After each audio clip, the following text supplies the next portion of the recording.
Hello guys, hello दोस्तों। तो आज देखेंगे, जानेंगे और सीखेंगे इस वीडियो में किस चीज़ कहाँ लगाएंगे वो इलेक्ट्रॉनिक्स का कंपोनेंट। तो देखेंगे आज होम थिएटर में लगा सकते हैं या फिर जिस जगह में ज़रूरतमंद हो इस जगह में लगा सकते हैं, और लगा हुआ होता है उस जगह का वो शॉर्ट होने का बाद खोल देते हैं और नया लगा सकते हैं। तो इस चीज़ का हम वीडियो आज इस टॉपिक पकाएंगे वीडियो में। तो देखो, अगर मैं इसको कुछ सप्लाई देता हूँ, इस टर्मिनल में अगर मैं कुछ सप्लाई देता हूँ तो क्या होगा, एलईडी ग्लो करेगा।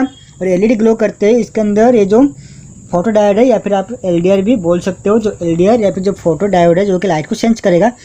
सेंस करने के बाद जो क्या होगा, ये जो सर्किट है ये कंप्लीट हो जाएगा, जिसकी मदद से ये सप्लाई इधर से इधर को आ जाएगा। अगर मैं यहाँ का सप्लाई को डिसकनेक्ट कर देता हूँ तो एलईडी ऑफ हो जाएगा, जिसकी वजह से जो सप्लाई इधर से इधर आ रहा था वो डिस्कनेक्ट हो जाएगा। तो ऑप्टो कपलर कुछ इस तरह से काम करता है, ठीक है। और ये भी आता है जो 3 टर्मिनल वाला ऑप्टो कपलर है, ये एक ट्रांजिस्टर की तरह वर्क करता है। पर देख सकते हो जो पॉइंट आपको दिख रहा है ये इसका 1 नंबर पिन, ठीक है। आपको इधर में से कोई 2 पिन का यूज करना होगा और इधर से 3 या फिर 2 आप यूज कर सकते हो, ठीक है। जिसे मैंने आपको बताया इसी प्रिंसिपल पर सारे ऑप्टो कपलर वर्क करते हैं। आप एक ट्रांजिस्टर की जगह ऑप्टो कपलर को भी यूज कर सकते हो। आगे मैं आपको जब इसके ऊपर एक अलग सा वीडियो बनाऊंगा तब मैं आपको पूरे डिटेल्स में बताऊंगा कहाँ पर और कैसे हम इसको यूज कर सकते हैं, ठीक है। तो दोस्तों ऑप्टो कपलर का जो सिंबल होता है वो कुछ इस तरह का होता है। दोस्तों अभी हम इस कंपोनेंट के बारे में बात करते हैं। इसे हम कहते हैं माइक, जो क्या होता है एक माइक्रोफोन, और इसे शॉर्ट में हम बोलते हैं माइक, ठीक है। तो दोस्तों जो माइक होता है इसका काम क्या होता है, ये साउंड सिग्नल को, एक वॉइस को एक इलेक्ट्रिकल सिग्नल में कन्वर्ट करता है। अगर मैं साउंड को मॉडिफिकेशन करना चाहते हैं या फिर साउंड को एक जगह से दूसरी जगह भेजना चाहते हैं तो हमें पहले साउंड को क्या करना होगा, इलेक्ट्रिकल सिग्नल में कन्वर्ट करना होगा। क्योंकि सिर्फ हम साउंड को एक जगह से दूसरी जगह भेजने के लिए हमें इलेक्ट्रिकल सिग्नल की ज़रूरत होता है। हम इलेक्ट्रिकल सिग्नल के जरिए ही साउंड को एक जगह से दूसरी जगह भेजते हैं।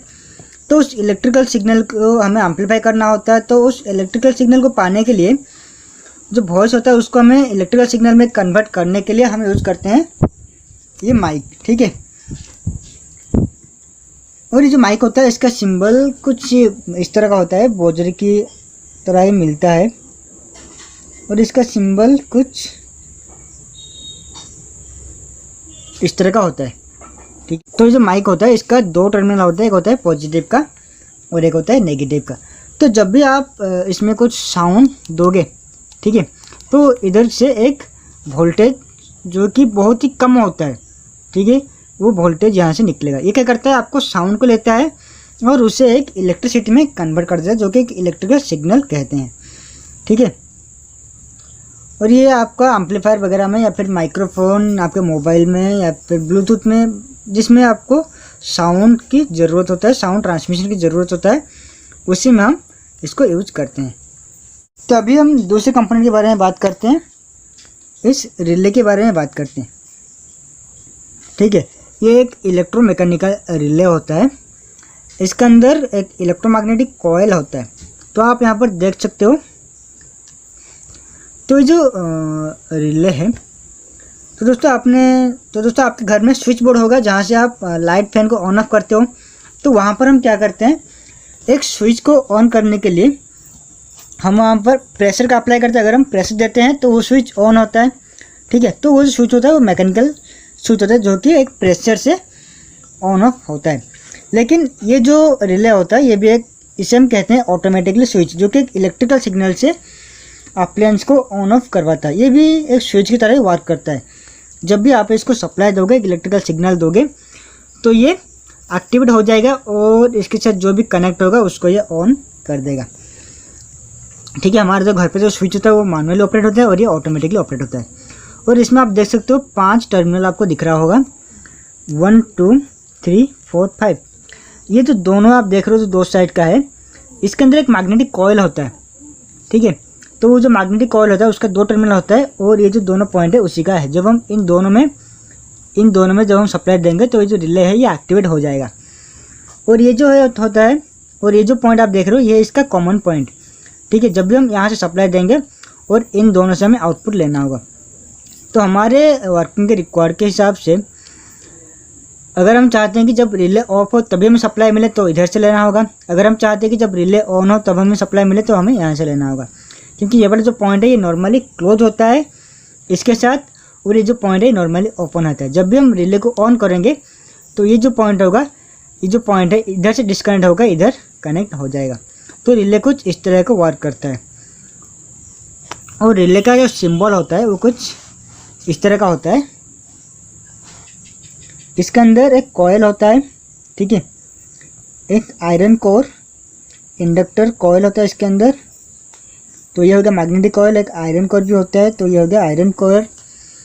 और ये जो 2 पॉइंट दोनों साइड के मैंने बताया, ये हो गया उसका, मान लो कॉयल 1 एंड कॉयल 2 का, ठीक है। तो अभी इसके अंदर कुछ पॉइंट होता है, ये हो गया इसका कॉमन पॉइंट, और ये जो पॉइंट है ये वाला इसका हो गया NC नॉर्मली क्लोज, ये इसका नॉर्मली ओपन। जब भी रिले एक्टिवेट होगा तब कॉमन पॉइंट जो है यहाँ पर टच करेगा। तो रिले का सिंबल कुछ इस तरह का होता है। इसका 5 वोल्ट, 12 वोल्ट और 24 वोल्ट में ऑपरेट होता है। ये एक छोटा रिले है जो कि 12 वोल्ट से ऑपरेट होता है, इससे बड़ा वाला रिले भी आता है, ठीक है।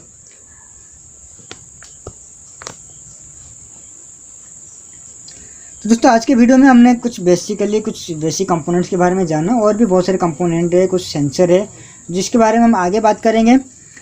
तो अगर आपको वीडियो अच्छा लगा हो तो लाइक और कमेंट करना मत भूलिएगा, और इसी तरह का नए नए वीडियो देखने के लिए हमारे चैनल को जरूर सब्सक्राइब कीजिए और नोटिफिकेशन के लिए बेल आइकन को जरूर दबाइए।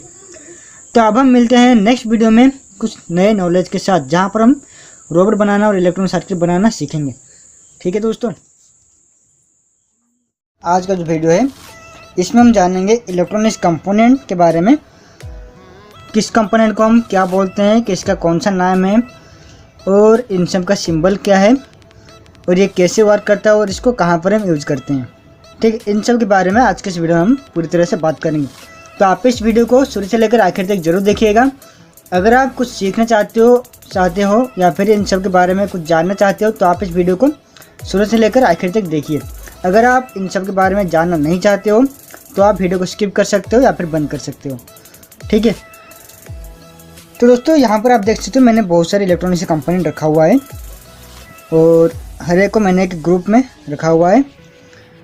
तो यहाँ पर मैं आपको बताऊँगा किसको हम क्या बोलते हैं और किसका फंक्शन क्या है, किसको कहाँ पर यूज़ करना है, ठीक है। जैसे कि यहाँ पर है कुछ रजिस्टर, यहाँ पर है कैपेसिटर और डायोड, LED वगैरह, और यहाँ पर है कुछ आइस, ठीक है, और बोजर, इंडक्टर, ट्रांजिस्टर, बहुत सारे कंपोनेंट है। मैं आज आपको सबके बारे में बताऊंगा और उनका फंक्शन भी बताऊंगा।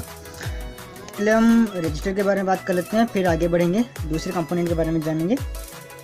तो पहले मैं बात करता हूँ इन रजिस्टर के बारे में। इसे हम कहते हैं फिक्स्ड फिल्म रजिस्टर, ठीक है, इसे हम फिल्म रजिस्टर कहते हैं। और इसका जो वैल्यू है ये इसके कलर कोड के हिसाब से हम इसको पता लगाते हैं। तो जो रेजिस्टेंस आप देख रहे हो ये है 10 ohms का और है 1 वाट का, और उससे थोड़ा छोटा आप देख रहे हो ये है 100 किलो ohms का, और ये है हाफ वाट का, और ये होता है 1 किलो ohms का, और इसे कहते हैं क्वार्टर वाट का, ठीक है। रेजिस्टेंस का जो वैल्यू होता है उसे हम कलर कोड के हिसाब से मालूम करते हैं। तो कलर कोड के बारे में अपने दूसरे वीडियो में बात करूँगा, जो कि एक सेपरेट वीडियो आएगा पूरे रेजिस्टेंस के ऊपर कि कहाँ पर हम कैसे इसको यूज कर सकते हैं, ठीक है। तो इन सब के ऊपर मैं एक सेपरेट से वीडियो बनाऊंगा, लेकिन आज का जो वीडियो है यहाँ पर सिर्फ बेसिक के बारे में हम बात करने वाले हैं। तो दोस्तों इस रेजिस्टेंस का जो सिंबल होता है वो कुछ इस तरह का होता है।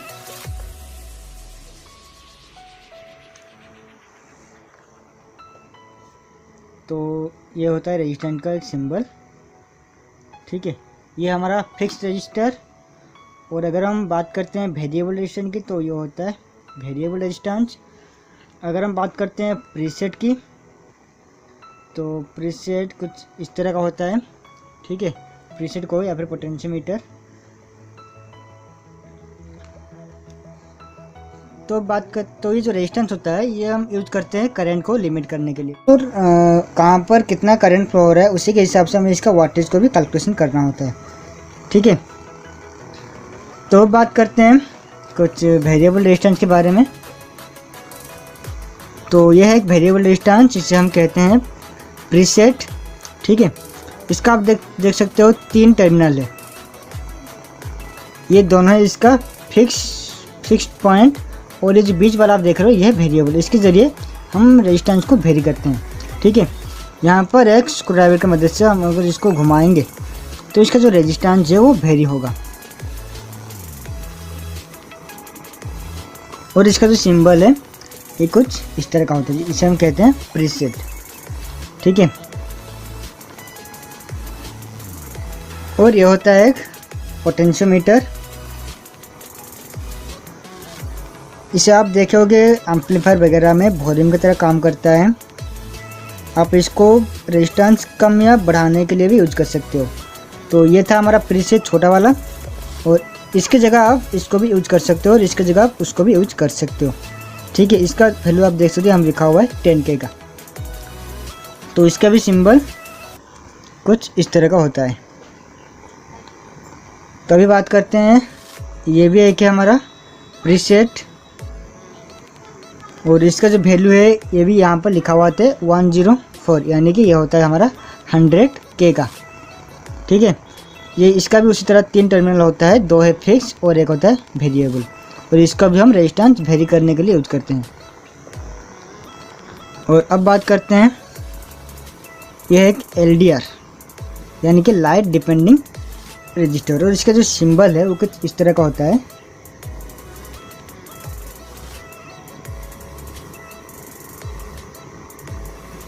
ये होता है LDR का सिंबल, और इसे हम बोलते हैं लाइट डिपेंडिंग रजिस्टर। मतलब कि इसका जो रेजिस्टेंस है वो डिपेंड करता है लाइट, अगर लाइट ज़्यादा होता है या फिर कम होता है तो उसी के हिसाब से इसका जो रेजिस्टेंस है वो इंक्रीज होता है और डिक्रीज होता है।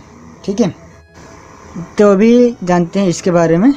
ये भी एक है वेरिएबल रेजिस्टेंस, और इसका जो नेम है वो होता है ट्रिम पोर्ट, या फिर आप इसको ट्रिमर भी बोल सकते हो। इसके ज़रिए हम रेजिस्टेंस को वेरी कर सकते हैं। लेकिन आपके पास आप देख सकते हो यहाँ पर मेरे पास ये भी एक है वेरिएबल रेजिस्टेंस और ये भी एक है वेरिएबल रेजिस्टेंस। ठीक है, इन दोनों में अंतर ये है कि ये जो वेरिएबल रेजिस्टेंस है इसका जो आउटपुट, जो रेजिस्टेंस का आउटपुट है एकदम से सटीक होता है।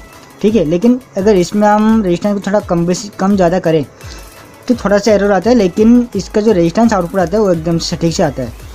और भी इसके बहुत सारे फंक्शन है, वो मैं आपको आगे बताऊँगा। तो दोस्तों बात करते हैं हम कैपेसिटर के बारे में। तो यहाँ पर मैंने 4 तरह का कैपेसिटर लिया हुआ है, जैसे कि ये हो गया आपका इलेक्ट्रोलाइट कैपेसिटर। ठीक है, और इलेक्ट्रोलाइट कैपेसिटर जो है इसको हम बोलते हैं पोलराइज्ड कैपेसिटर। मतलब कि इसका जो 2 टर्मिनल आप देख रहे हो इसका कुछ पोलरिटी होता है। ठीक है, ये होता है इसका पॉजिटिव और ये होता है इसका नेगेटिव। जो बड़ा वाला पिन आप देख रहे हो ये इसका पॉजिटिव है, और जो छोटा वाला दिख रहा है ये होता है नेगेटिव। या फिर आप यहाँ पर भी देख सकते हो, जो ब्लैक लाइन आपको दिख रहा है ये होता है नेगेटिव का, और इधर का जो है ये है पॉजिटिव का। और इसका जो वैल्यू होता है ये यहाँ पर लिखा हुआ आता है, जैसे लिखा हुआ है 1000 माइक्रोफैराड एंड 25 वोल्ट। इसका जो रेटिंग होता है वो आता है माइक्रोफैराड का, इसका जो यूनिट होता है वो होता है फैराड का। ठीक है, और ये जो कैपेसिटर आता है ये माइक्रोफैराड का आता है। और यहाँ पर जो 25 वोल्ट लिखा हुआ है इसका मतलब क्या है, अगर आप एक 12 वोल्ट का सर्किट ले रहे हो, अगर आप इसको 12 वोल्ट सर्किट में यूज करोगे, सर्किट में जितना भी वोल्टेज होगा उसी से डबल का आपको कैपेसिटर लेना होगा। ठीक है, अगर आप उससे कम का कैपेसिटर लोगे तो ये जो कैपेसिटर है ये ब्लस्ट करेगा, ये ख़राब हो जाएगा। तो आप सर्किट में जितना भी वोल्टेज यूज कर रहे हो उससे ज़्यादा का कैपेसिटर आप यूज करोगे। ठीक है, तो उसी तरह मेरे पास और भी एक कैपेसिटर है, इसका वैल्यू यहाँ पर लिखा हुआ है 220 माइक्रोफैराड है। ठीक है, और ये जो कैपेसिटर होता है इसे हम फिल्टर की जगह यूज करते हैं, जैसे कि एसी को डीसी में जहाँ पर कन्वर्ट होता है वहाँ पर हम यूज करते हैं। जो कैपेसिटर होता है ये डीसी को ब्लॉक करता है और एसी को अलाउ करता है। इसको हम एम्पलीफायर वगैरह में यूज करते हैं, क्योंकि एम्पलीफायर में हमें अल्टरनेटिव क्वांटिटी का सिग्नल मिलता है। कैपेसिटर होता है इसको हम मैक्सिमम 500 वोल्ट तक यूज कर सकते हैं। अगर हमारा सर्किट में वोल्टेज 500 से ज़्यादा है तो वहाँ पर हम किसी तरह का भी इलेक्ट्रोलाइट कैपेसिटर यूज नहीं कर सकते। इलेक्ट्रोलाइट कैपेसिटर हम सिर्फ 500 वोल्टेज के अंदर ही यूज कर सकते हैं। सिंबल होता है वो कुछ इस तरह का होता है।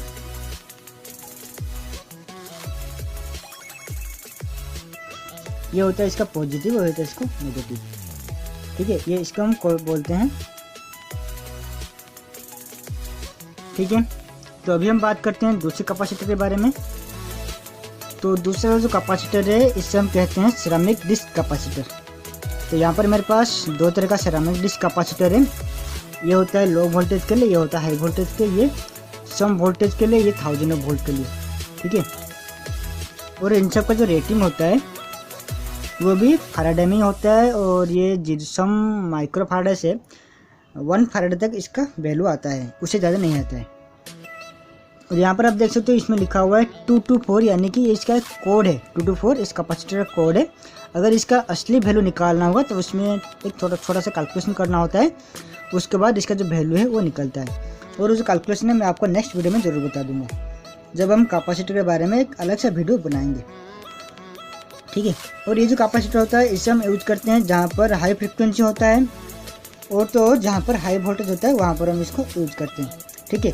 और इसको हम यूज करते हैं एसी में। आपने ये जो कैपेसिटर देखा इसे हम यूज करते हैं डीसी सर्किट में, और इसको हम यूज करते हैं एसी सर्किट में, ठीक है। और ये होता है हाई फ्रिक्वेंसी, जहाँ पर होता है वहाँ पर ये अच्छे से काम कर लेता है, लेकिन जो इलेक्ट्रोलाइट कैपेसिटर होता है वो हाई फ्रिक्वेंसी में वर्क नहीं करता है। और इसका जो सिंबल होता है वो कुछ इस तरह का होता है, और इसका कोई भी पोलैरिटी नहीं होता है। आप किसी को भी पॉजिटिव किसी को भी नेगेटिव ले सकते हो, ठीक है। इसी की वजह से हम इसको एसी में यूज कर सकते हैं।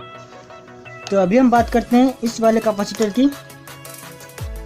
ये जो कैपेसिटर है इसको हम बोलते हैं फिल्म कैपेसिटर। आप यहाँ पर देख सकते हो ये 3 तरह का आपको दिख रहा होगा, लेकिन इसको हम बोलते हैं, ये होता है फिल्म कैपेसिटर, ठीक है। इसे भी हम हाई फ्रिक्वेंसी की जगह पर यूज करते हैं, ठीक है। और ये भी हाई वोल्टेज पर ही यूज होता है। और इसका भी जो सिंबल है वो कुछ इसी तरह का ही होता है, ठीक है। तो ये जो कैपेसिटर है फिल्म कैपेसिटर, इसको हम प्लास्टिक कैपेसिटर के नाम पर भी जानते हैं, क्योंकि यहाँ पर यूज होता है पॉलीस्टीरीन और पॉलीकार्बोनेट का यूज होता है इन सब को बनाने के लिए, ठीक है। इसलिए हम इसको फिल्म कैपेसिटर बोलते हैं, या फिर हम इसको प्लास्टिक कैपेसिटर भी बोलते हैं। तो अभी हम दूसरे कैपेसिटर के बारे में बात करते हैं। ये जो कैपेसिटर आप देख रहे हो इसका नाम होता है माइका कैपेसिटर, ठीक है। माइका जो कि अच्छा इंसुलेटर होता है, तो ये जो कैपेसिटर ये माइका मटेरियल से बना हुआ होता है, और इससे भी हम हाई वोल्टेज और हाई फ्रिक्वेंसी जहाँ पर होता है वहाँ पर हम यूज करते हैं।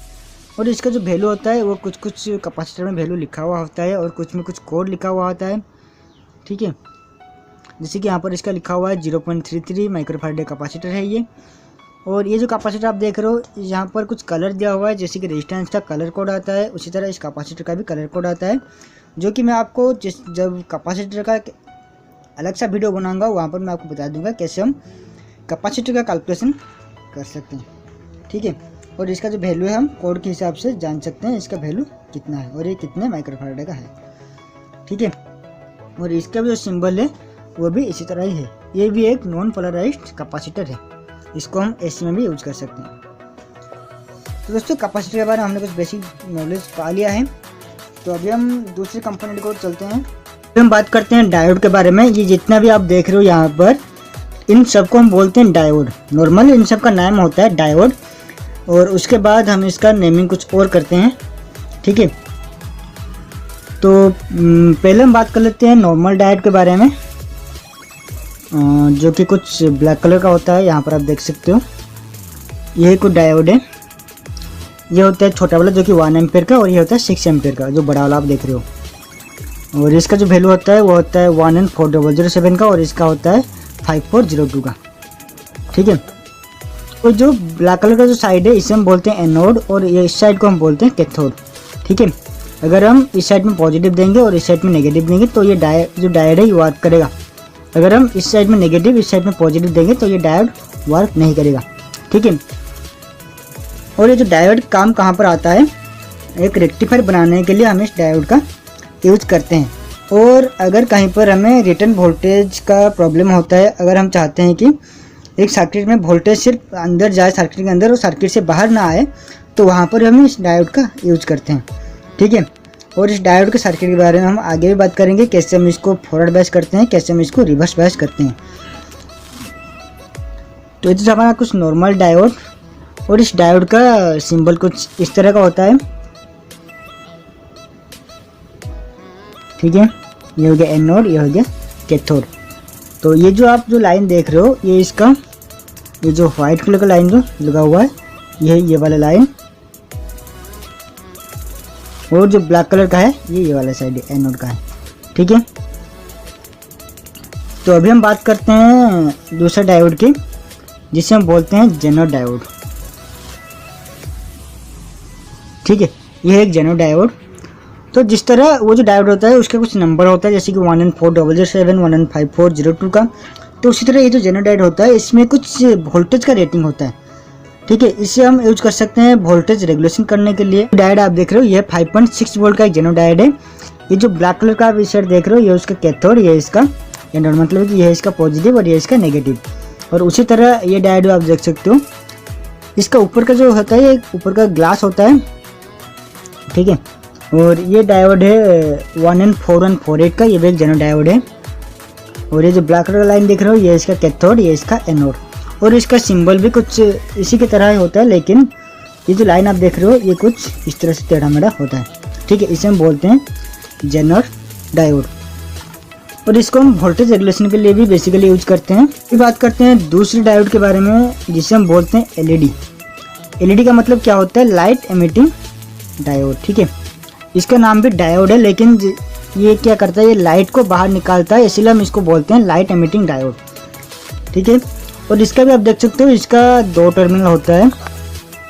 ये जो बड़ा वाला टर्मिनल आप देख रहे हो ये इसका पॉजिटिव यानी एनोड, और जो नेगेटिव है इसको हम बोलते हैं कैथोड। छोटा वाला इसको हम नेगेटिव बोलते हैं और कैथोड बोलते हैं। अगर आपको दोनों टर्मिनल सेम मिलता है तो आप इसके एलईडी के अंदर से भी जान सकते हो। ये जो छोटा मेटल पीस आप देख रहे हो इससे हम पॉजिटिव साइड लेते हैं, और ये जो बड़ा वाला मेटल साइड है इसे हम नेगेटिव लेते हैं। और ये है 5 mm का एलईडी है, ठीक है। ये एक ट्रांसपेरेंट एलईडी है, और ये इसको जब हम पावर सप्लाई देंगे तो इसमें से कुछ कलर बाहर निकलेगा। और इसका जो वर्किंग है मैं आपको दूसरे वीडियो में बता दूंगा, और इसका जो कंस्ट्रक्शन है इसका वर्किंग है, और इसको कैसे हम कहाँ पर यूज कर सकते हैं। तो बेसिकली इस सर्किट को हम इंडिकेटर के लिए यूज करते हैं और भी लाइटिंग के लिए भी यूज करते हैं, ठीक है। और ये जो एलईडी है ये 1.5 वोल्ट से चलता है। अगर 1.5 वोल्ट से ज़्यादा हो, अगर 3.3 वोल्ट या 5 वोल्ट होता है तो ये जो एलईडी है ये डैमेज हो जाता है। इसके लिए हम यहाँ पर एक रेजिस्टेंस इसमें सीरीज में कनेक्ट करते हैं, ठीक है।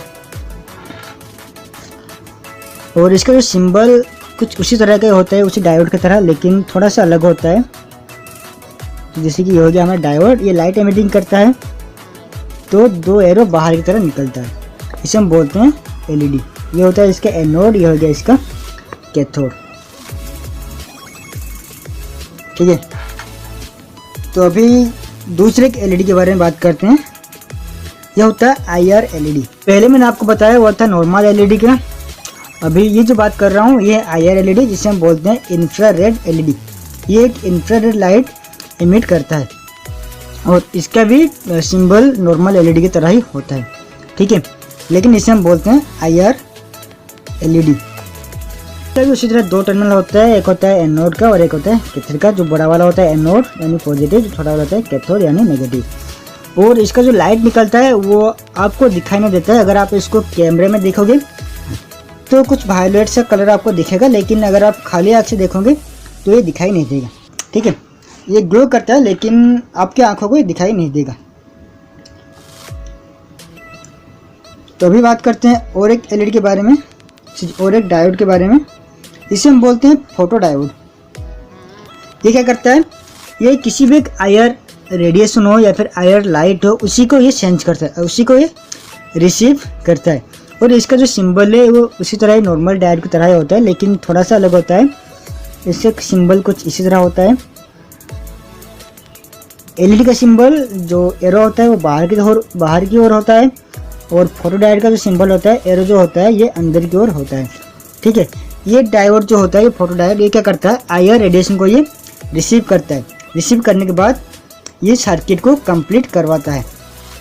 इसको हम यूज़ करके फायर सेंसर बना सकते हैं या फिर आईआर प्रोक्सीमेट सेंसर बना सकते हैं। और इन सब के ऊपर मैंने बहुत सारे वीडियो बनाए हैं अपने दूसरे चैनल पर, जिसका लिंक आपको नीचे डिस्क्रिप्शन बॉक्स में मिल जाएगा, जहाँ पर IR के यूज करके मैंने बहुत सारे प्रोजेक्ट बनाया हुआ है। ठीक है, और इसका भी उसी तरह दो टर्मिनल होता है, एक होता है पॉजिटिव का, एक होता है नेगेटिव का। जो बड़ा वाला होता है वो होता है एनोड का यानी कि पॉजिटिव, जो छोटा वाला होता है वो होता है कैथोड यानी नेगेटिव। ठीक है, लेकिन जो बाकी का डायोड था, जो LED था, वो लाइट को एमिट करता है, लेकिन ये वाला जो डायोड है ये लाइट को रिसीव करता है। तो उसी तरह ये भी एक LED है, इसे हम बोलते हैं SMD LED, और ये भी उसी तरह वर्क करता है, लेकिन वो छोटा है, ये बड़ा है, और ये वर्क करता है 12 वोल्ट में। उसी तरह ये भी एक LED है, वो था 5 mm का LED, ये हो 10 mm का LED। ये जो LED है ये कोई नॉर्मल LED नहीं है, ये होता है UV लाइट, जो कि अल्ट्रा वायलेट लाइट होता है, ये वही LED है। ठीक है, इसका कॉस्ट थोड़ा ज़्यादा है उनके हिसाब से, और इसका जो ऑपरेटिंग वोल्टेज है ये 3 वोल्ट से ऑपरेट होता है, और इसका सिंबल भी कुछ उसी तरह ही हो। तो हमने डायोड के बारे में जान लिया। तो मैंने आपको बताया था डायोड के यूज करके हम एक रेक्टिफायर बनाते हैं। तो वो रेक्टिफायर बनाने के लिए हमें एक सर्किट को बनाना था डायोड का यूज करके। लेकिन ये जो सामने आप देख रहे हो ये एक रेक्टिफायर होता है, ये एक ब्रिज रेक्टिफायर है। तो यहाँ पर आप देख सकते हो इसका 4 टर्मिनल है। तो यहाँ पर जो पॉजिटिव दिख रहा है और नीचे का जो नेगेटिव है, ये दोनों है पॉजिटिव आउटपुट, ये नेगेटिव आउटपुट। और यहाँ पर कुछ AC का सिंबल ये दिख रहा है, और इधर की ओर भी है। मतलब कि इन दोनों साइड में आप AC इनपुट दोगे और इन दोनों साइड में आपको DC आउटपुट मिलेगा।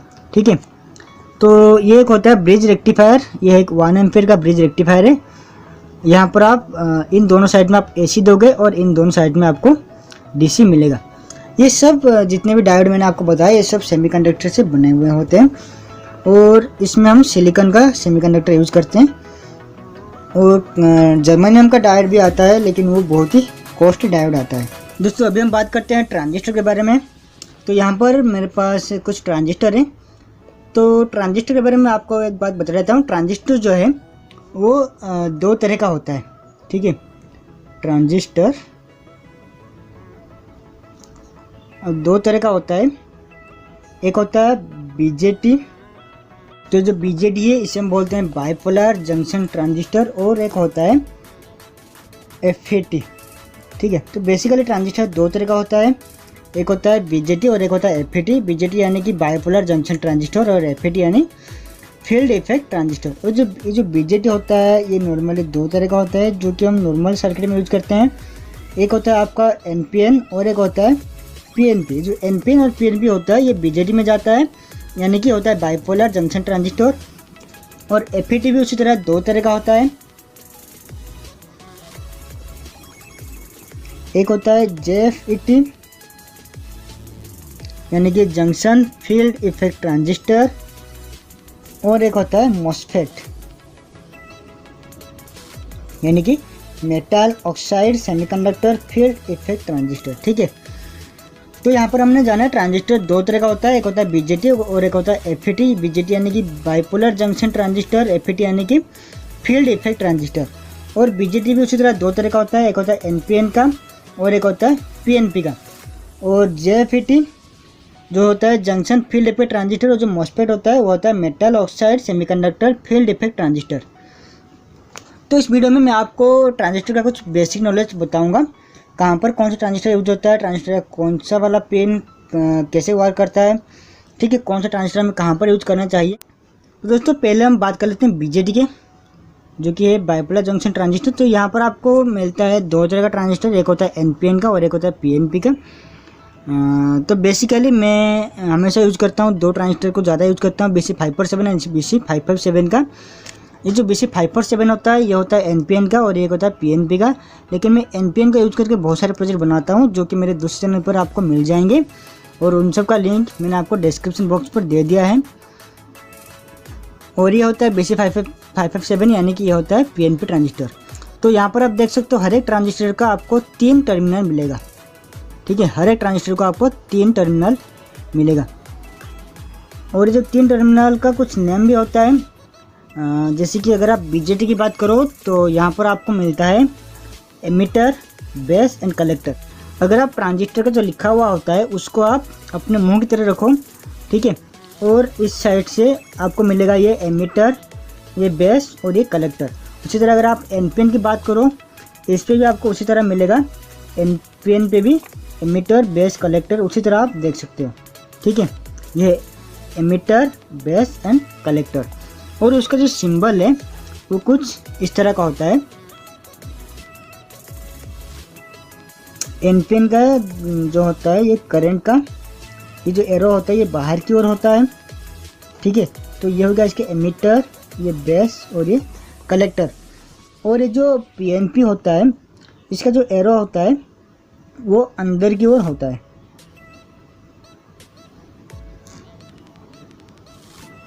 तो ये इसका हो गया एमिटर, ये बेस और ये कलेक्टर। तो ये हो गया हमारा एनपीएन का सिंबल और ये हो गया हमारा पीएनपी का सिंबल। और ये जो ट्रांजिस्टर होता है इसे हम स्विचिंग के पर्पज़ के लिए यूज करते हैं, लेकिन जो ट्रांजिस्टर है ये लो फ्रिक्वेंसी में वर्क करता है। जो बीजेटी होता है ये लगभग किलोहर्ट्ज में वर्क करता है, लेकिन अगर किलोहर्ट्ज से हमें मेगाहर्ट्ज या फिर गीगाहर्ट्ज का फ्रिक्वेंसी चाहिए तो यहाँ पर हम कुछ अलग ट्रांजिस्टर यूज करते हैं। तो अगर मैं एनपीएन ट्रांजिस्टर के बारे में बात करूँ तो इसको एक्टिवेट करने के लिए हमें यहाँ पर बेस में पॉजिटिव सप्लाई देना होता है। अगर अब मैं पीएनपी की बात करूँ तो इसको एक्टिवेट करने के लिए, इसको ऑन करने के लिए यहाँ पर हमें बेस पर नेगेटिव सप्लाई देना होता है, ठीक है। आपको याद रखना होगा एनपीएन पे आपको एक्टिवेट करने के लिए पॉजिटिव सप्लाई देना होता है और पीएनपी पे एक्टिवेट करने के लिए आपको नेगेटिव सप्लाई देना होता है। तो ये हो गया इसका इनपुट, ये हो गया इसका आउटपुट। तो इसको एक्टिवेट करने के लिए हम अगर यहाँ पर सप्लाई देंगे तो यहाँ से करंट यहाँ पर फ्लो होगा, ठीक है। उसी तरह अगर एनपीएन की बात करें, अगर मैं यहाँ पर नेगेटिव देता हूँ, एनपीएन यानी कि नेगेटिव पॉजिटिव नेगेटिव, ठीक है। तो ये एनपीएन क्या है, हमें एमीटर पर अगर मैं नेगेटिव कनेक्ट करता हूँ और कलेक्टर पे एक आउटपुट लेता हूँ नेगेटिव का, और अगर मैं बेस पर एक पॉजिटिव सप्लाई देता हूँ तो ये जो है एक्टिवेट हो जाएगा और जो नेगेटिव है ये एक क्लोज सर्किट बन जाएगा। जो ट्रांजिस्टर है क्लोज सर्किट बन जाएगा और इसमें करंट फ्लो होना शुरू होगा, ठीक है। अभी हम बात करते हैं नेक्स्ट की, जो कि होता है हमारा एफईटी। और एफईटी के अंदर आता है जेएफईटी एंड मोस्फेट। तो बात करते हैं हम जेएफईटी। तो ये जो आप सामने देख रहे हो इसे हम बोलते हैं जेएफईटी यानी कि जंक्शन फील्ड इफेक्ट ट्रांजिस्टर। इसका भी उसी तरह 3 टर्मिनल होता है जैसे कि ट्रांजिस्टर का होता है, लेकिन ये जो जेएफईटी होता है ये भी 2 तरह का होता है। ये जो जेएफईटी होता है इसको हम 2 कैटेगरी में डिवाइड करते हैं। एक होता है एन चैनल और एक होता है हमारा पी चैनल। जैसे कि बीजेटी की बात कर रहे थे, यह होता है एनपीएन और पीएनपी। उसी तरह जेएफईटी होता है एक एन चैनल और एक होता है पी चैनल, ठीक है। तो इस एन चैनल वाले जेएफईटी को एक्टिवेट करने के लिए, ऑन करवाने के लिए आपको यहाँ पर देना होगा पॉजिटिव सप्लाई, और जो पी चैनल को एक्टिवेट करने के लिए आपको नेगेटिव सप्लाई की ज़रूरत होता है, ठीक है। तो इसका भी उसी तरह 3 टर्मिनल होता है ट्रांजिस्टर का। बीजेटी में भी मैंने आपको बताया था, जो कि होता है एमिटर, बेस, कलेक्टर। तो उसी तरह इसका भी होता है ड्रेन, गेट एंड सोर्स। तो इसका जो ड्रेन और गेट और सोर्स वो हम कैसे पता लगा सकते हैं, आप यहाँ पर देख सकते हो, ये थोड़ा सा एक लीड यहाँ पर निकला हुआ है। तो इसी के पास जो टर्मिनल होता है उससे हम बोलते हैं सोर्स, ठीक है। इसी के पास जो टर्मिनल होता है उससे हम बोलते हैं सोर्स। और उसके बाद जो आता है ये होता है गेट और ये होता है इसका ड्रेन, ठीक है। ये जो आप देख रहे हो थोड़ा सा निकला हुआ है, इसी के पास जो टर्मिनल होता है वो होता है इसका सोर्स वाला टर्मिनल है। और उसके बाद में जो आता है इसे हम बोलते हैं गेट। जैसे कि ट्रांजिस्टर में होता है, जैसे कि बीजेटी में होता है बेस, उसी तरह इसका होता है गेट, ठीक है। और इसका यह आ गया हमारा ड्रेन। तो इसको एक्टिवेट करने के लिए हमें गेट सप्लाई देना होगा। अगर मैं गेट में कुछ सप्लाई देता हूँ तो ये जो ट्रांजिस्टर है ये ऑन हो जाएगा, यानी कि एक्टिवेट हो जाएगा। और ये जो जेएफईटी होता है ये हाई फ्रिक्वेंसी में वर्क करता है, जैसे कि मेगाहर्ट्ज फ्रिक्वेंसी में ये वर्क करता है। और इसका जो करंट कैपेसिटी है वो भी बीजेटी से बहुत ही ज़्यादा है। और दोस्तों ये जो जेएफईटी होता है इसका सिंबल मैं आपको बता देता हूँ। इसका जो सिंबल होता है वो कुछ इस तरह का होता है, बहुत ही आसान होता है जेएफईटी का सिंबल, इतना ही मुश्किल नहीं होता है। जो एन चैनल होता है वो कुछ इस तरह का होता है और जो पी चैनल होता है वो कुछ इस तरह का होता है। एन चैनल का जो एरो होता है वो अंदर की ओर होता है और पी चैनल का जो एरो होता है वो बाहर की ओर होता है। और ये होता है इसका गेट, ये होता है इसका ड्रेन, ये हो गया इसका सोर्स।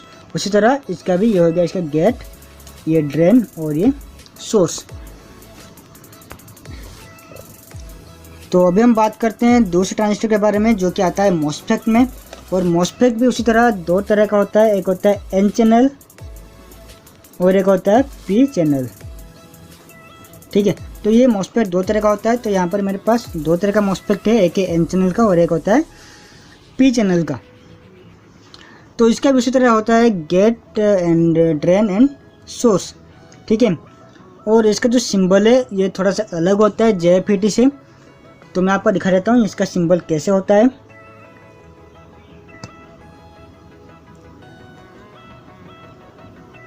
जैसे ट्रांजिस्टर एक सर्कल के अंदर होता है उसी तरह मॉसफेट भी एक सर्कल के अंदर होता है। तो ये हो गया इसका गेट वाला टर्मिनल,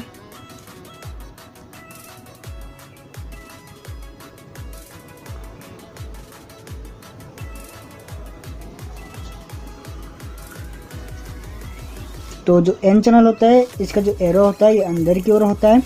ठीक है, और पी चैनल का एरो जो होता है वो बाहर की ओर होता है। तो ये हो गया इसका गेट वाला टर्मिनल और ये हो गया इसका ड्रेन, ये हो गया इसका सोर्स। उसी तरह पी चैनल का भी उसी तरह होता है, लेकिन जो एरो होता है वो बाहर की ओर होता है। ये हो गया गेट,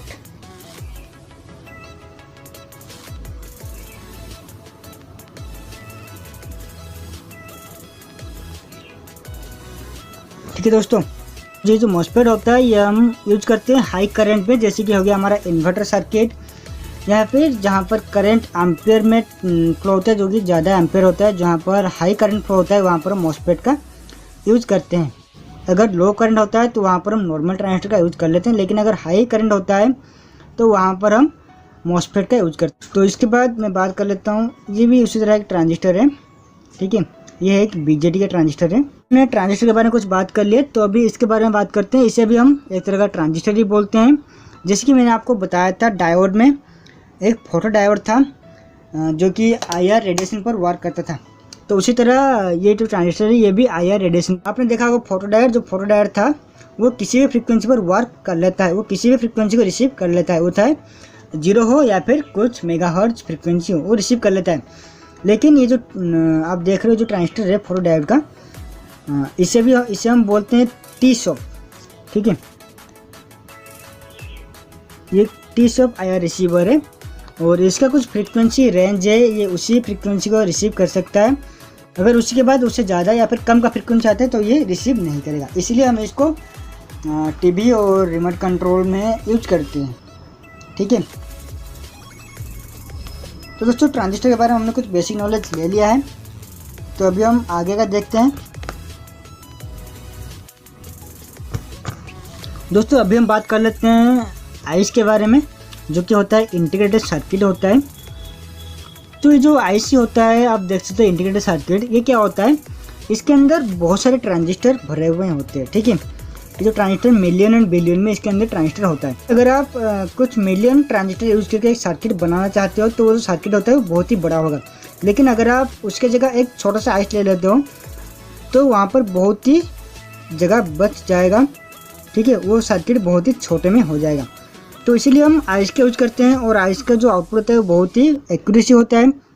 ठीक है, ट्रांजिस्टर का सर्किट डिजाइन करने के लिए हमें कॉम्प्लिकेटेड होता है, लेकिन आइस के जरिए हम उसको आसानी से बना सकते हैं। और आइस हमारे पास बहुत तरह का होता है, जैसे कुछ ऑडियो आइस हो गया, कुछ डिजिटल आइस हो गया, कुछ माइक्रो प्रोसेसर, या फिर कुछ हमारे पास है माइक्रो कंट्रोलर। तो यहाँ पर मैं आपको आइस दिखा रहा हूँ, ये LM386 का एक ओपन आइस है जो कि ऑडियो एम्पलीफायर में वर्क आता है।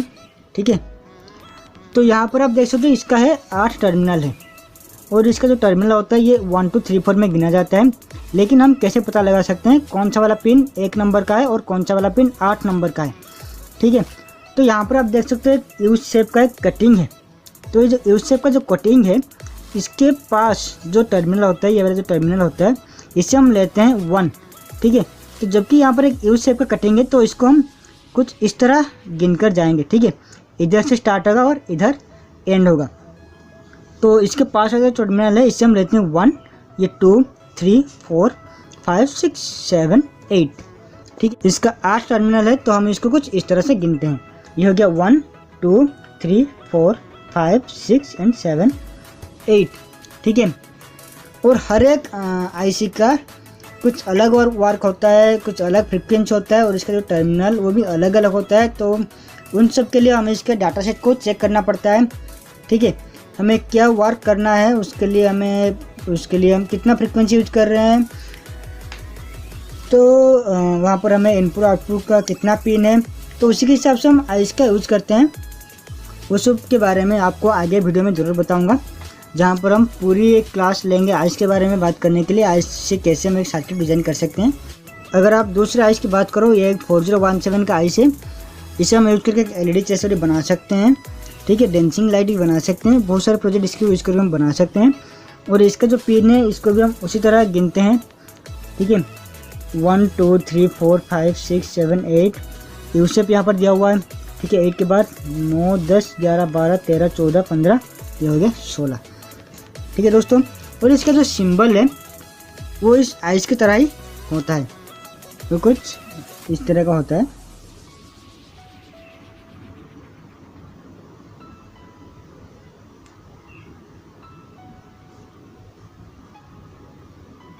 या फिर कई कई जगह पर सिर्फ एक रेक्टेंगुलर या फिर स्क्वायर ही होता है, ठीक है। तो ये तो हो गया हमारा नॉर्मल आइस के बारे में बात कर लिए। तो ये बात करते हैं हम, ये है एक माइक्रो कंट्रोलर, ठीक है। ये जो माइक्रो कंट्रोलर है इसके अंदर हम कुछ प्रोग्रामिंग डालते हैं, जैसे कि हमारा होता है सीपीयू, तो उसी तरह ये वर्क करता है। इसके अंदर भी कुछ राम है, कुछ रोम है, ये भी एक सीपीयू की तरह ही वर्क करता है। इसमें हमें कुछ कोडिंग लिखना होता है तभी जाके ही वर्क करेगा। जैसे कि आप देख सकते हो एक आता है आर्डिनो बोर्ड, उसी में हम एक माइक्रो कंट्रोलर यूज करते हैं। और ये जो माइक्रो कंट्रोलर है ये एटमे का 32 का माइक्रो कंट्रोलर है, और इसका भी कुछ इनपुट और आउटपुट वाला पिन है। और इससे भी बड़ा वाला माइक्रो कंट्रोलर होता है, और इसका जो स्टोरेज कैपेसिटी होता है वो 32 बाइट का होता है, ठीक है। और इन सब को सिंबल भी कुछ इसी तरह ही होता है। तो दोस्तों ये जो आप सामने जो देख रहे हो ये ट्रांजिस्टर की तरह या फिर मॉसफेट की तरह दिख रहा है, लेकिन ये ट्रांजिस्टर या फिर मॉसफेट कुछ भी नहीं है। इसे हम आइस बोलते हैं, जैसे मैंने आपको बताया था आइस, ठीक है। तो उसी तरह ये भी एक आईसी है, इंटीग्रेटेड सर्किट, और इसे हम बोलते हैं वोल्टेज रेगुलेटिंग आइस। ये जो आइस है ये वोल्टेज को रेगुलेट करता है, ठीक है। तो ये आप देख सकते हो यहाँ पर लिखा हुआ है 7809, यानी कि ये जो आइस है ये रेगुलेटिंग करके हमें 9 वोल्ट का आउटपुट देगा। और इसका जो 3 टर्मिनल है, ये इसका इनपुट का, ये इसका आउटपुट का, और ये इसका कॉमन का। और इसका जो सिंबल कुछ इस तरह का होता है,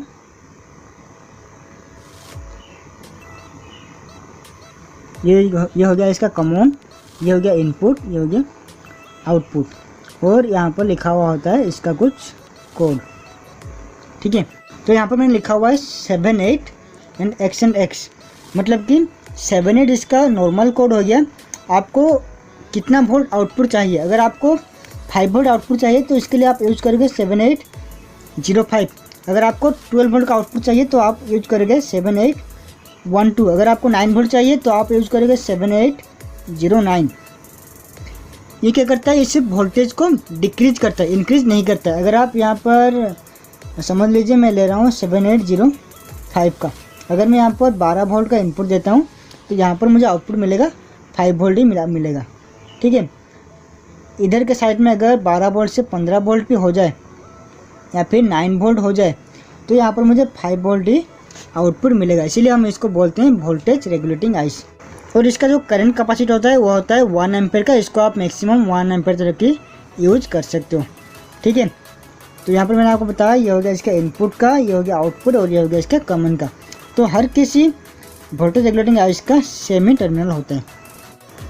तो दोस्तों अभी मैं एक और कंपोनेंट के बारे में आपको बताता हूँ जिसे हम बोलते हैं STR, जो कि SMP सर्किट में या फिर पावर कंट्रोल सर्किट में यूज होता है। और इसका जो नेम है वो है STR STR मतलब स्टैटिक स्ट्रिप रिलीज, ठीक है, स्टैटिक स्ट्रिप रिलीज है इसका नाम।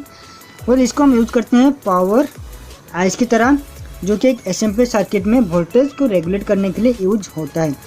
और ये हाई फ्रिक्वेंसी में वर्क करता है, जैसे कि टीवी में यूज होता है। एक जो CRT होता है, CRT ट्यूब को एक्टिवेट करने के लिए जो हाई वोल्टेज होता है, उस हाई वोल्टेज के लिए हाई फ्रिक्वेंसी चाहिए होता है, तो उसी हाई फ्रिक्वेंसी के लिए ये वर्क होता है, ठीक है। ये हाई फ्रिक्वेंसी जनरेट करके एक हाई वोल्टेज जनरेट करता है, जिससे CRT का जो ट्यूब होता है वो एक्टिवेट होता है। दोस्तों अभी हम इन दोनों के बारे में बात करते हैं। ये जो आप सामने देख रहे हो इसे हम बोलते हैं क्रिस्टल ऑसिलेटर, ठीक है। ये दोनों के दोनों क्रिस्टल ऑसिलेटर है। तो इसका जो सिंबल होता है वो कुछ इस तरह का होता है,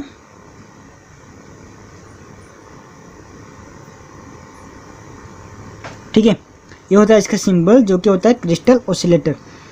और इसका काम क्या होता है, ये जब भी हम इसको सप्लाई देंगे, ये इसके अंदर जो क्रिस्टल होता है वो वाइब्रेशन स्टार्ट करता है, जिसके वजह से हमें फ्रीक्वेंसी का आउटपुट मिलता है। और ये कितना फ्रीक्वेंसी हमें देगा, आउटपुट देगा, ये लिखा हुआ होता है इसके ऊपर, ठीक है। ये जो छोटा वाला देख रहे हो, ये आपका यूज होता है घड़ी में, जो कि वॉच होता है डिजिटल हो या फिर एनालॉग हो, उसमें यूज होता है ये क्रिस्टल ऑसिलेटर, एक फ्रीक्वेंसी को जनरेट करने के लिए। या फिर आप देख सकते हो जो कि ऑडियो बोर्ड आता है, या फिर बहुत सारे ऐसे सर्किट होते हैं जहाँ पर हमें कुछ फ्रीक्वेंसी की ज़रूरत होता है, वहाँ पर हम क्रिस्टल ऑसिलेटर का यूज़ करते हैं। यह हमें फ्रीक्वेंसी को जनरेट करने के लिए हेल्प करता है, ठीक है। और ये आपको मार्केट में बहुत ही कम रेट 30 या 40 रुपये या फिर 50 रुपये का मिल जाता है। तो दोस्तों अब हम बात कर लेते हैं इंडक्टर के बारे में। तो यहाँ पर मेरे पास बहुत सारे इंडक्टर हैं, तो आज मैं आपको बताऊंगा किसका कौन सा नेम है और किस इंडक्टर हम कहाँ पर यूज़ करते हैं और इंडक्टर हम किस लिए यूज़ करते हैं, इंडक्टर का फंक्शन क्या है, ठीक है। तो पहले हम जान लेते हैं इंडक्टर का सिंबल कैसा होता है। तो इंडक्टर का जो सिंबल होता है वो बेसिकली कुछ इस तरह का होता है। ये हमारा बेसिक इंडक्टर है, ठीक है। ये हो गया इंडक्टर। और अगर आप एक वेरिएबल इंडक्टर लेना चाहोगे तो वो कैसा होगा, कुछ इस तरह का होगा, जो कि होता है वेरिएबल इंडक्टर, ठीक है। अगर आप प्रीसेट इंडक्टर लेना चाहोगे तो वो कुछ इस तरह से होगा, ठीक है।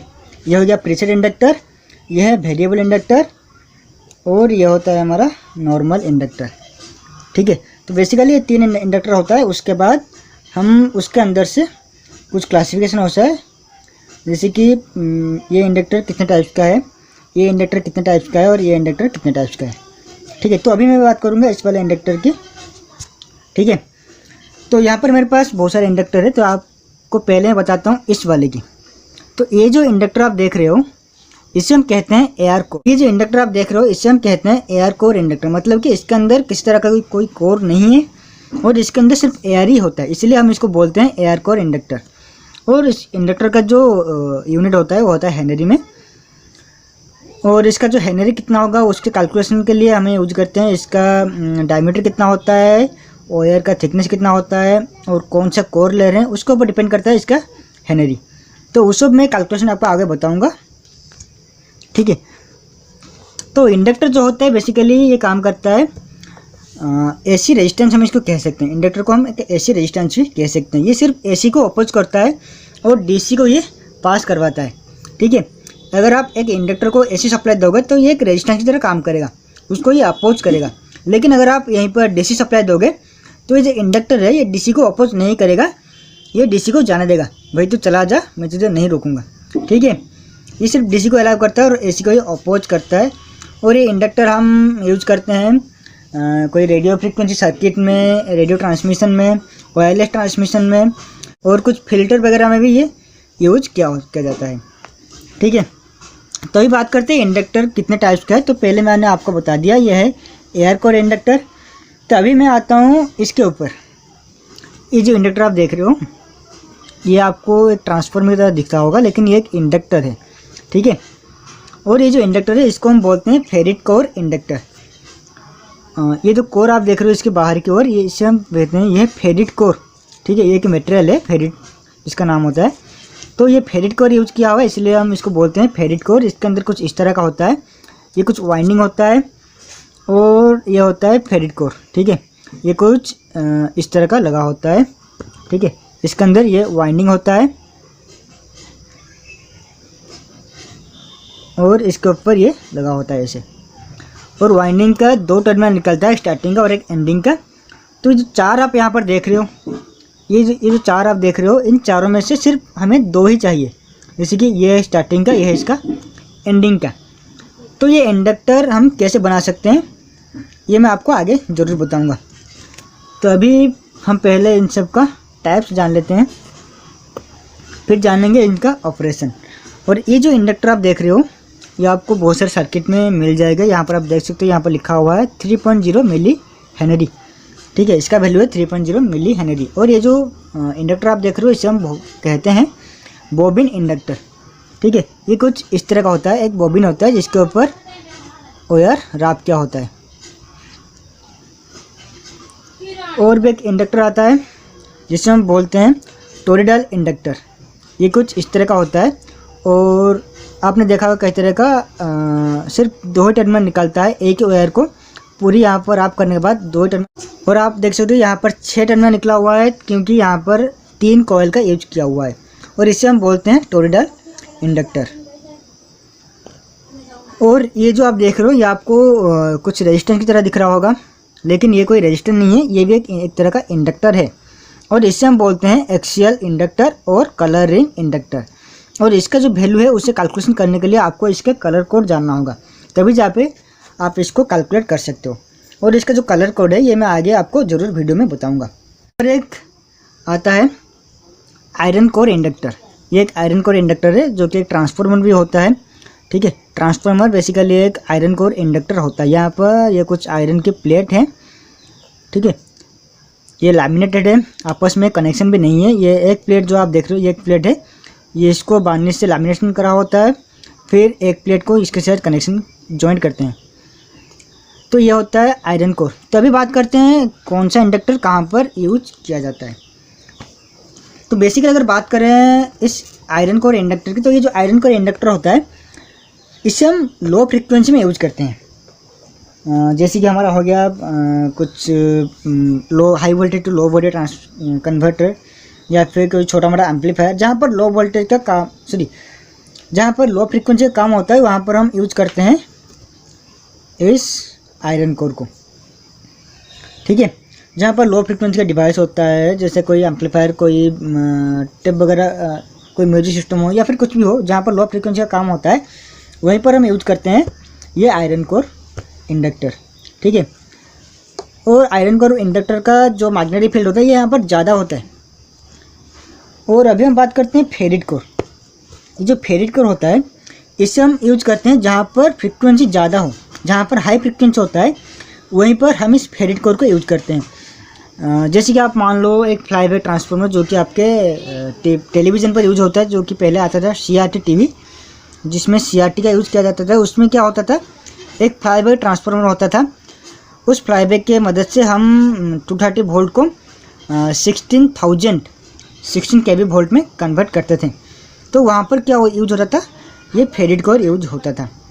फेरिट कोर बेसिकली यूज होता है जहाँ पर हाई फ्रिक्वेंसी का बात आता है।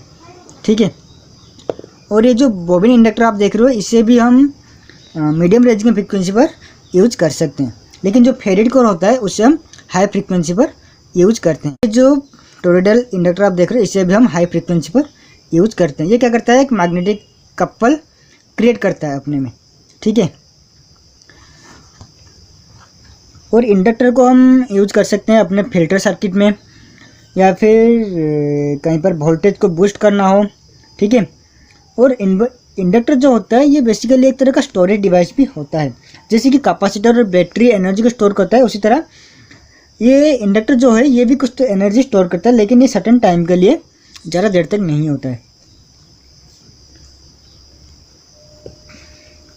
तो अभी इन सब का थोड़ा सिंबल देख लेते हैं कैसा होता है। तो ये सिंबल आपने देखा, ये जो होता है ये होता है एयर कोर का, एयर कोर इंडक्टर। अगर हम फेरिट कोर इंडक्टर की बात करें तो फेरिट कोर इंडक्टर कुछ इस तरह का सिंबल होता है। अगर आप आयरन कोर की बात करें तो आयरन कोर इस तरह का होता है। तो दोस्तों ये था हमारा बेसिक नॉलेज इंडक्टर के ऊपर। तो जब हम इंडक्टर के ऊपर एक अलग सा क्लास करेंगे तो वहाँ पर हम जानेंगे इंडक्टर हम कैसे डिज़ाइन कर सकते हैं और कौन सा इंडक्टर हमें कहाँ पर यूज करना है, और इंडक्टर को लेके कैसे हम एक सर्किट बना सकते हैं, वो सब मैं आपको नेक्स्ट वीडियो में ज़रूर बताऊँगा। तो अभी जो वीडियो चल रहा है ये हमारा बेसिक जानने के लिए, तो बेसिक में बस इतना ही जानना ठीक रहेगा। तो अभी बात करते हैं दूसरे कंपोनेंट की। तो दोस्तों अभी हम बात करते हैं इस कंपोनेंट के बारे में, इसे हम बोलते हैं बोजर। ठीक है, बोजर बड़ा भी आता है और छोटा भी आता है, लेकिन मैं आपको यहाँ पर छोटा दिखा रहा हूँ।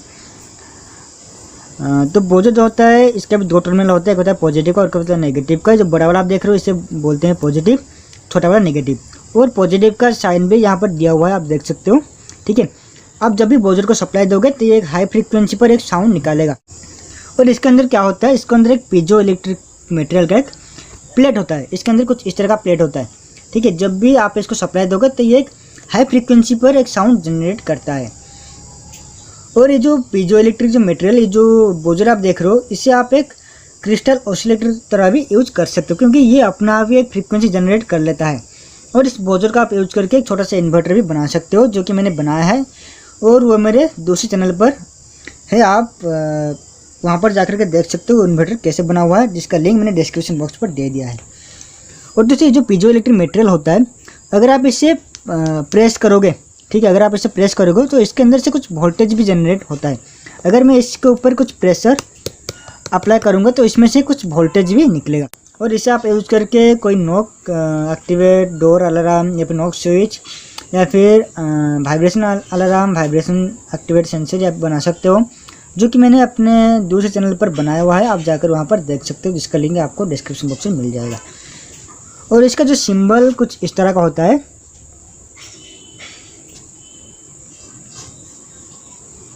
और इसका जो सिंबल कुछ इस तरह का होता है, ये होता है बोजर का सिंबल। ठीक है,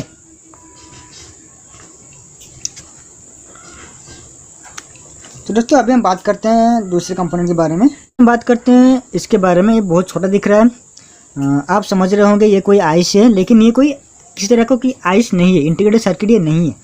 इसे हम बोलते हैं ऑप्टो कपलर। ठीक है, ऑप्टो कपलर का मतलब क्या होता है, मैंने आपको पहले बताया था कि एक एलईडी, ठीक है, एलईडी और एक एलडीआर के बारे में मैंने आपको बताया था। तो अगर हम एक एलडीआर और एक एलईडी को कंबाइन कर दे तो जो बनेगा वो ऑप्टो कपलर की तरह वर्क करता है।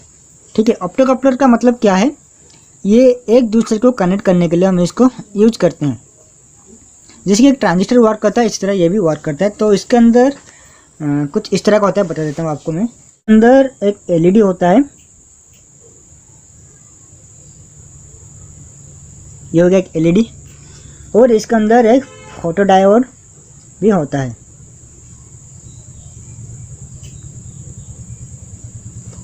ठीक है, तो यहाँ से मैंने इसको इनपुट दे दिया और यहाँ से मुझे आउटपुट लेना है।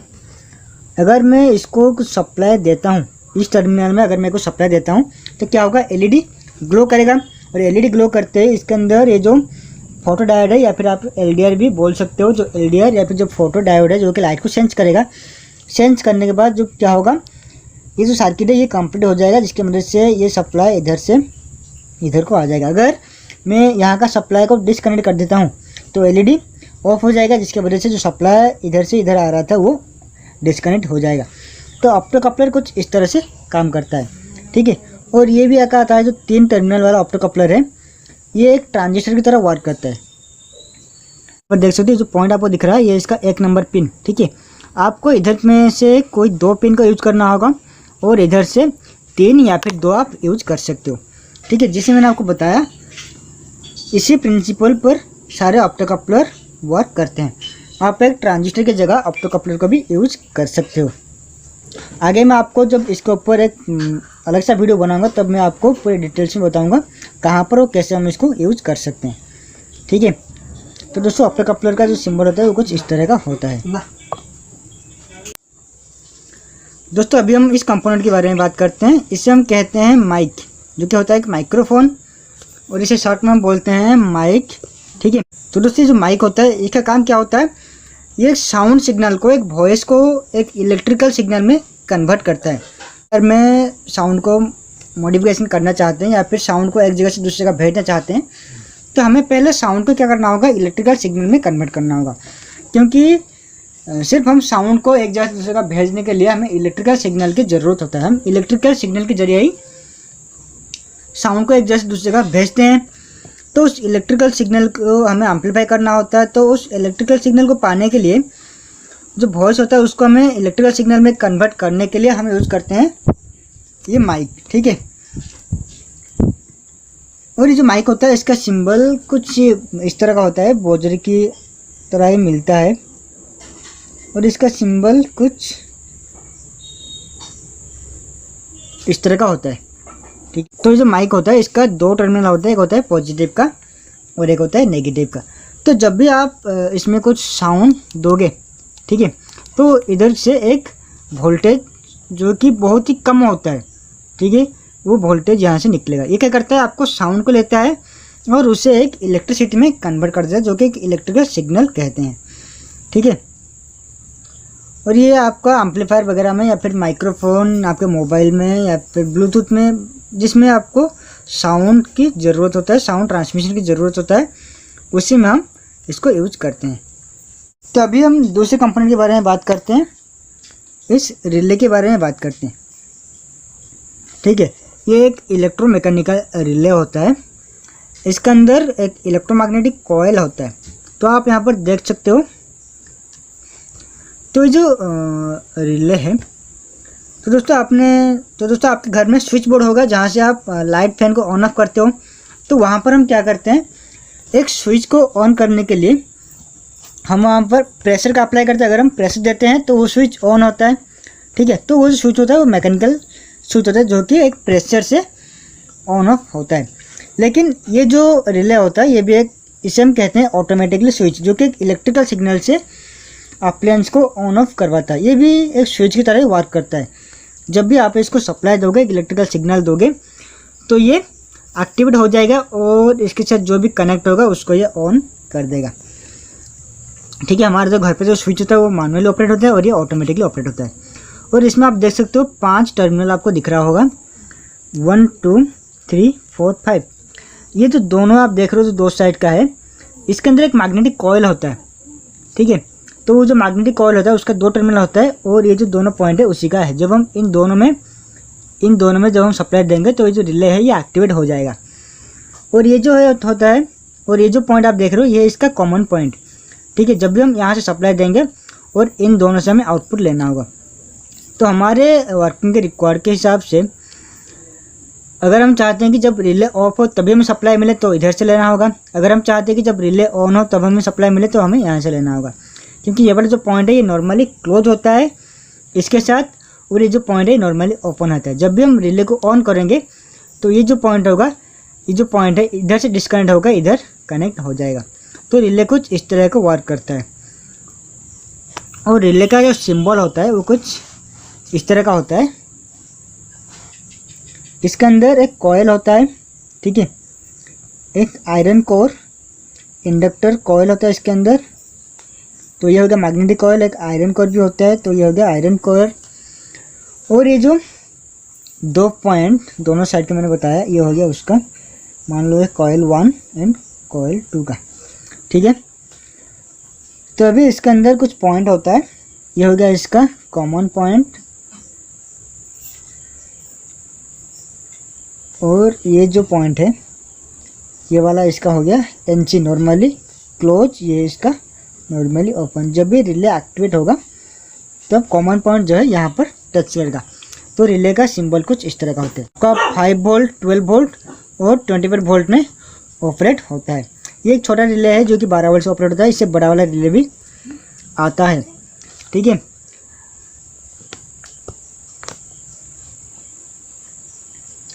तो दोस्तों आज के वीडियो में हमने कुछ बेसिक कंपोनेंट्स के बारे में जाना, और भी बहुत सारे कंपोनेंट है, कुछ सेंसर है जिसके बारे में हम आगे बात करेंगे। तो अगर आपको वीडियो अच्छा लगा तो लाइक और कमेंट करना मत भूलिएगा, और इसी तरह का नए नए वीडियो देखने के लिए हमारे चैनल को जरूर सब्सक्राइब कीजिए और नोटिफिकेशन के लिए बेल आइकन को जरूर दबाइए।